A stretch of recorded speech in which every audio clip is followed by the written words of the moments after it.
Hola, ¿qué tal? Es un placer saludarles. Soy Nacho Rodríguez Castro. Este es su programa El Aguijón en la plataforma El Chapucero Network de los hermanos Nacho y Mauricio Rodríguez. Y como todas las tardes, noches, me acompaña nuestro coordinador editorial, Publio Romero, que trae ahí un problema con Lula. ¿Cómo está, Publio? A ver, cuéntanos.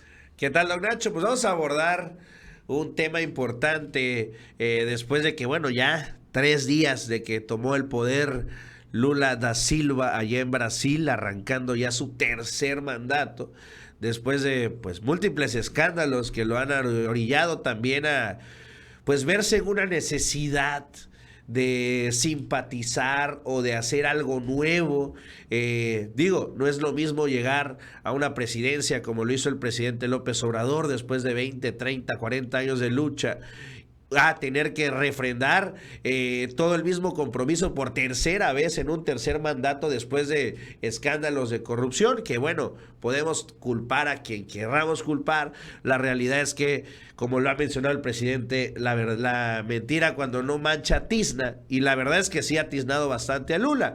Una de las propuestas que ha hecho que pues digamos que eran las que más llamaban la atención, pero también al mismo tiempo las que más preocupaban, sobre todo pues a los mercados nacionales e internacionales, con lo cual pues ponían a pender de un hilo a la economía brasileña, es el tema de la creación de una nueva divisa que sea pues prácticamente para unificar a las divisas de Latinoamérica. La divisa la quiere llamar Sur. Vamos a ver. Dice, hace básicamente, acceder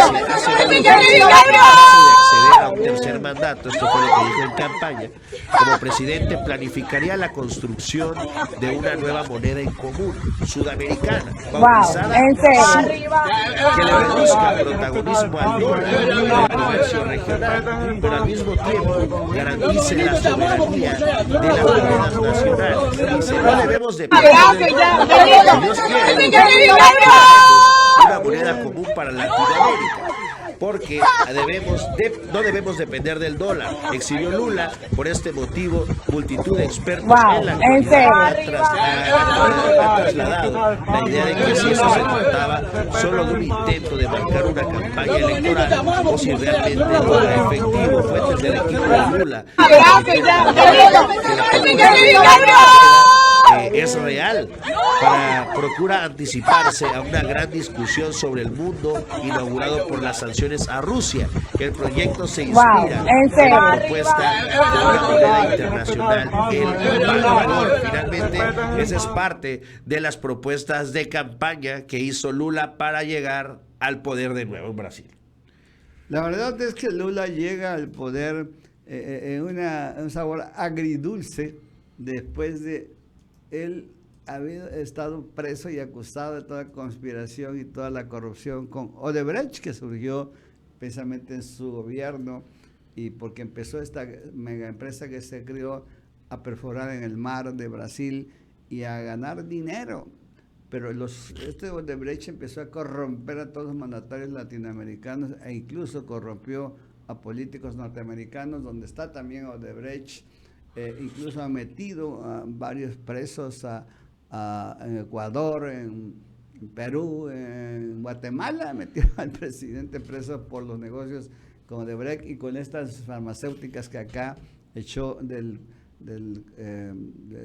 IMSS y de todo el sector salud Obrador, como es el caso de la empresa farmacéutica PISA, que hace todos los medicamentos que usted se puede imaginar, incluyendo los contra el cáncer, esto de los niños con cáncer. Es que esta empresa se cerró y no le quiso vender al gobierno. Ahora precisamente ya le abrieron el mercado, pero ahora sí tiene que vender. Pero bueno, Lula, la verdad es que su gobierno, su primer gobierno, si bien entró con una cruzada contra el hambre, que incluso el propio Peña Nieto le compró y lo trajo aquí cuando lanzó su cruzada contra el hambre de Peña Nieto, ¿verdad? Pero no mandó ni un centavo. En Chiapas, ahí fue el gran evento precisamente de Peña Nieto con el Güero Velasco, era gobernador, estaba iniciando.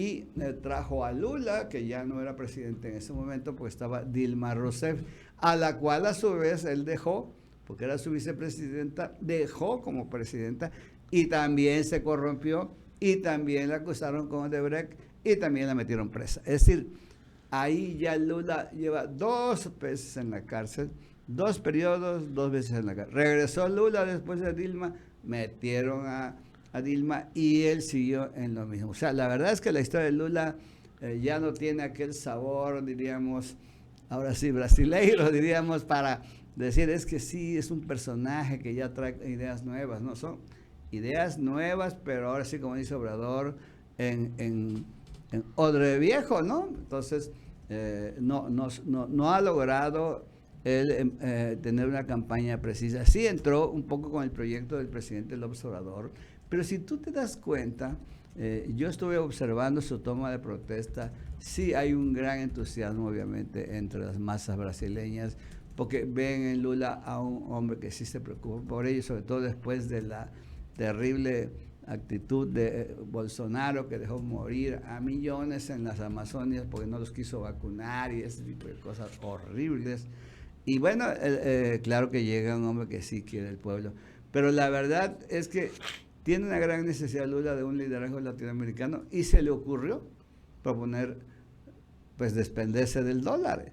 ¿Y eso qué significó? Pues una gran caída en las bolsas, como tú reportabas, ¿no? Así es, se reportaron caídas en la bolsa el día de ayer. La bolsa de Brasil, puedes poner mi pantalla, por favor, ha recibido con pésimo la llegada, la de la presidencia del país de Lula da Silva. Los activos brasileños han caído en un 3.1% en la primera jornada bursátil del 2023, mientras los inversores analizan las medidas de que el nuevo presidente pondrá en marcha para impulsar el crecimiento económico. Dentro del Bovespa, el indicador de referencia del mercado bursátil brasileño, Petrobras y Banco do Brasil han liderado las pérdidas. En concreto, la petrolera ha dejado un 6.85% en Sao Paulo, mientras que la institución financiera ha retrocedido en casi 5%. Los descensos han reflejado también el cable dólar real, con una depreciación de 1.4%. En este sentido, el dólar es vendido a 5.36 reales, una caída que ha sido menos acusada de lo esperado, gracias a que los feriados por el Año Nuevo en Estados Unidos y Reino Unido han reducido la liquidez en los mercados. Pues así recibe la banca brasileña la llegada de Lula. Si tú recuerdas aquí, cuando iba a entrar el presidente López Obrador, recordábamos bien los tweets de Chumel Torres y de Loretito, cuando decían, ya llegó Obrador, el dólar estará pronto en 35 pesos, voy por mis dolaritos, ¿no? Y lo mismo decía Chumel, ahora también, yo también voy por mis dólares, porque además es una especie como de boletín, ¿no? El espacio a Claudio X González, de todas las mentiras que van a decir. Y bueno, esto ahora pasó allá, pero acá sí pasó de verdad. Sí. Sí, Loretito sería feliz allá en Argentina porque ahí sí le hubiera atinado. Sí, porque ahorita obviamente el dólar va subiendo, se va mejorando, sobre todo porque ya Brasil, Petrobras, Petróleos de Brasil, ya está prácticamente desmantelada, ya las empresas regresaron, las empresas extranjeras. Ya Odebrecht no tanto, pero sí regresaron las grandes empresas norteamericanas que manejan toda la bolsa posible. Y bueno, como él anunció todo esto, lo cual no hizo, por cierto, el presidente López Obrador en su primer discurso, no fue tan así, digamos, no dijo, voy a crear esto, nada. El presidente López Obrador fue muy cuidadoso en esta parte, cuidado la cuestión del lenguaje financiero, que además los mercados financieros son muy sensibles a las palabras, a las percepciones, incluso no hay que haber acciones, sino a las percepciones. Y bueno, fue demasiado fuerte este discurso y las promesas iniciales del gobierno de Lula. En solo 2 días ya lleva muchos dichos, pocos hechos, pero sí ya se está afectando la economía brasileira. Y bueno, el punto está en que esto es grave porque el hecho de haber propuesto una nueva moneda, la moneda sur para América Latina, pues es la ruptura del mercado del dólar, lo cual aquí no se ha hecho nunca y ni lo ha propuesto López Obrador, y al mismo tiempo pues crea una inestabilidad también en cuanto al hecho de que los otros países no están dispuestos a rifársela. Y lo más significativo, que el socio comercial más importante de Estados Unidos, o sea, México, hoy lo rechazó en voz de López Obrador. Vamos a escuchar lo que dijo el presidente López Obrador al ser cuestionado por la iniciativa del presidente de Brasil, Lula da Silva, sobre la existencia de una sola moneda para Latinoamérica. Responde que lo que México planea es más bien una unión entre todos los países, pero siempre considerando a Estados Unidos y Canadá. Vamos a verlo. Nosotros estamos muy contentos con la llegada del presidente Lula. Está haciendo cosas desde ayer muy importantes. Está dando marcha atrás a las privatizaciones que se habían hecho hasta del petróleo de Brasil. Y está tomando decisiones importantes. Y es un buen gobernante, tiene mucha experiencia, tiene reconocimiento mundial. Y Brasil siempre ha buscado relaciones con Asia, con Europa y también con América Latina y con Estados Unidos y Canadá. Ha optado por la diversidad en materia de política exterior. Nosotros lo que estamos planteando es la unión de todos los países de América.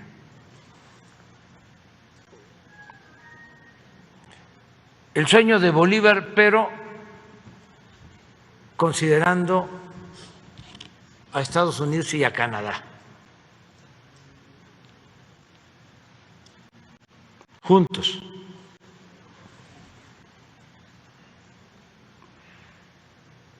Toda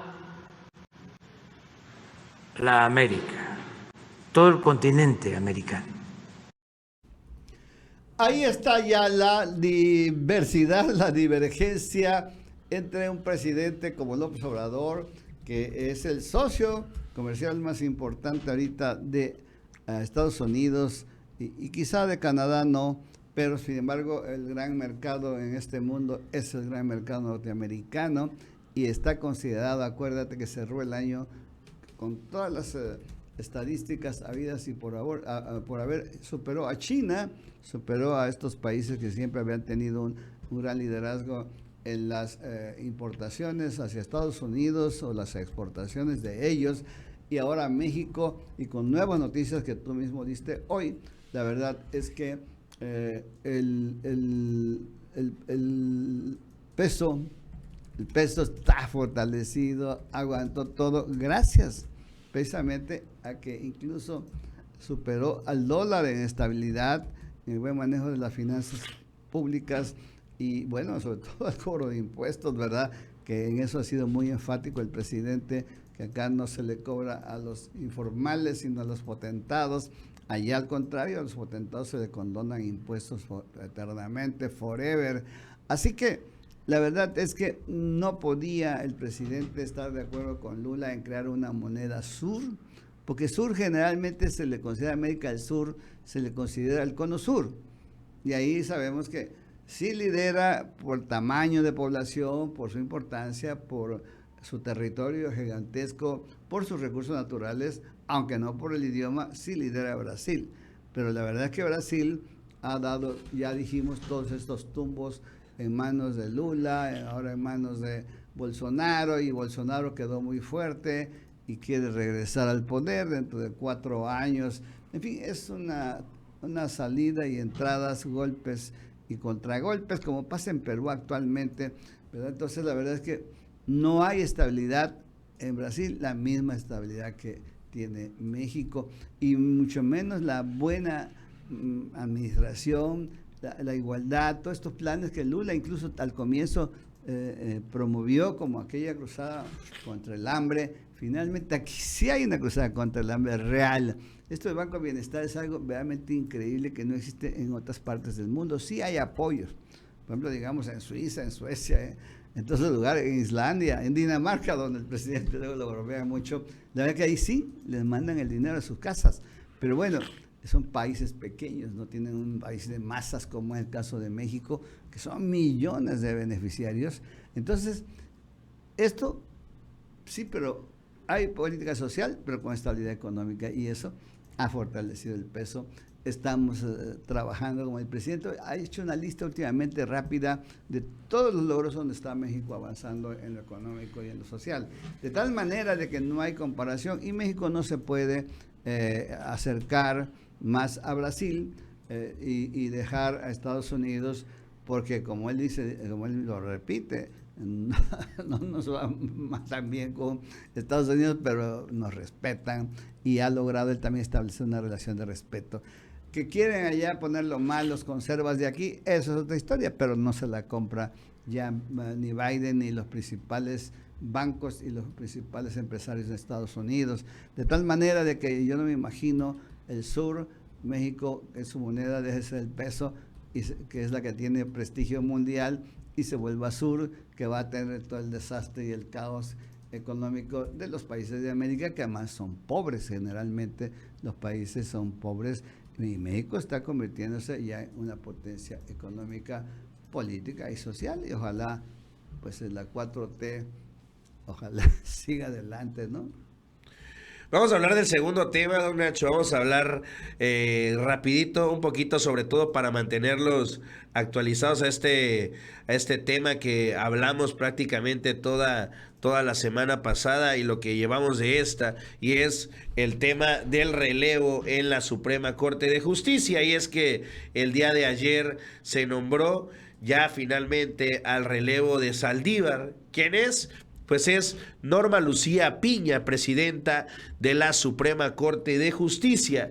El lunes 2 de enero, ministros de la Suprema Corte de Justicia eligieron a Norma Piña como presidenta del máximo tribunal del país para el periodo 23-26, siendo la primera mujer en ocupar este cargo. Lo anterior se llevó a cabo durante sesión solemne, la cual fue conducida por el ministro Luis María Aguilar, y tras 3 rondas de votación, Piña Hernández obtuvo 6 votos, mientras que Alfredo Gutiérrez Ortiz Mena logró 5, es decir, se fueron prácticamente a la tercera ronda Ortiz Mena y Piña, y ella salió victoriosa.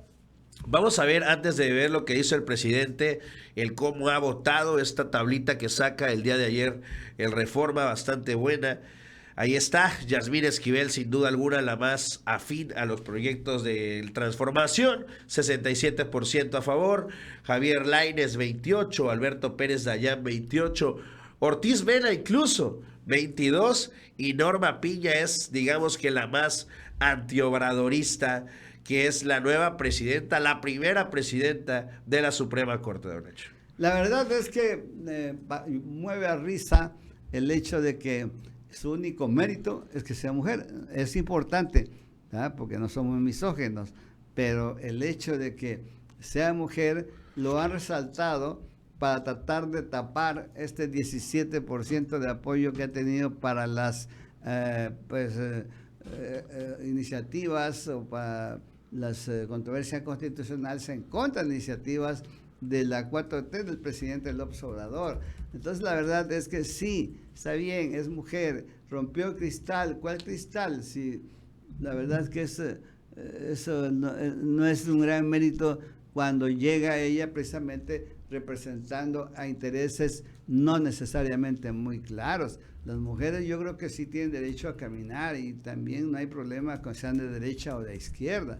El problema es que no puede ser nada más el mérito ser mujer. También tiene que tener, en este caso particular, que es la presidencia del Poder Judicial de la Federación de este país, de una democracia constitucional, ella no tenga otros méritos más que el hecho de que sea mujer. Es un gran mérito, sí. Rompió la cúpula de cristal, pues una cúpula de cristal que tan es así, que era de cristal y se podía romper fácilmente. Que ahí sean misóginos todos sean machines y todos los ministros hayan sido eternamente así y no le hayan aportado mujeres como lo hizo López Obrador. Ahora sí ha metido mujeres, aunque lo ha traicionado, ha metido puras mujeres prácticamente, salvo Alcántara, ¿no? Luis Alcántara, pero la verdad es que el presidente sí ha promovido a las mujeres, es que trajo la paridad de género a la Cámara de Diputados, a la Cámara de Senado, a todos lados, y ahí también se hicieron las reformas al impulso también de las iniciativas que presentó la izquierda cuando Obrador estaba en la oposición, de tal manera de que esto es apenas un mérito, sí, pero el mérito no es que sea mujer, el mérito es que llegó mediante una verdadera planeación perversa, bien establecida, con la complicidad de Grau, con la complicidad de Krause, de Sheridan, con la complicidad de Luis María Aguilar, que es lo más oscuro que puede tener el Poder Judicial, lo más sucio, lo más retardatario, que le entregó el poder y la felicitó, el decano de la Suprema Corte. La verdad es que llega a representar los intereses de Peña, pero también de Calderón y todos los demás, porque aparte de eso, ha votado exactamente los mismos temas que ha votado este 17%, no pusieron a Luis María Aguilar, pero si lo hubieran puesto en esta gráfica que tú pusiste, en esta estadística, exactamente tendría el 17% también el propio Luis María Aguilar. O sea, es un tipo verdaderamente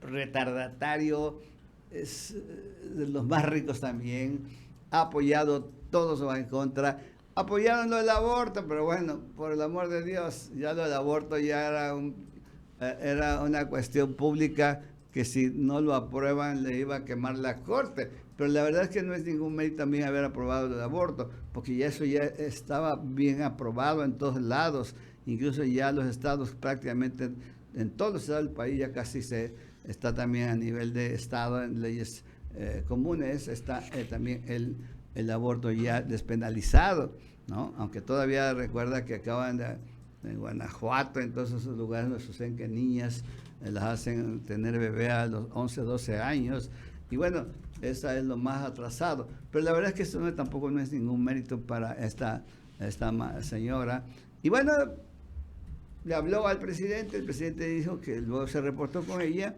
pero bueno, pues así es, esa es la democracia, ¿no? Esa es la democracia, pero lo que sí es que esto sucede después de una operación increíblemente bien planeada.